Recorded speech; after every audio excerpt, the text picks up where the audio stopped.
walkers were a lot of fun to work on because they were big mechanical beasts. And it was a pleasure sometimes to work on just big machinery rather than just voices.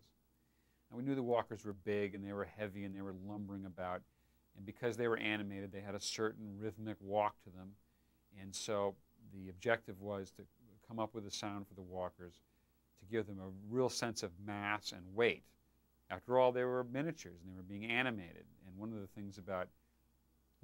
drawbacks of animation is that it's hard to produce a sense of mass in an object. You know, if you want something to seem like it's many tons or the size of a building, it takes particularly good animation in order to create that sense of weight. But we can help that along a great deal with the proper sound. So the walker was made up of different elements. It had motors, and it had metal clunks, and it had a weapon sound.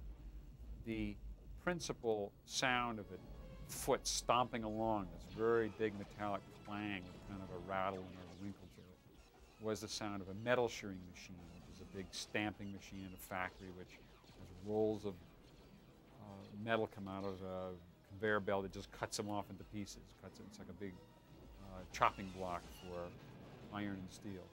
And Randy Tom, one of the fellows working with me at that time, he went out and recorded some of these metal shearing machines for me. He brought the recordings in. I picked parts of the recordings that I liked and made them into a rhythmic walk cycle. But in addition to just the metal shearing machine clanging along, I needed some big metallic squeaking sounds, kind of like the knee joint squeaking all the time. Every time it would lift its leg, there'd be a big sort of a moaning sound. And that I achieved by playing with the dumpster door, a dumpster that was dropped off at my house one day to fill in the street to be filled with trash. I'd go out and throw the trash in it, and I'd open the lid, and it made this wonderful sound because it hadn't been oiled in its entire life. And so that dumpster became a major part of the walker as well.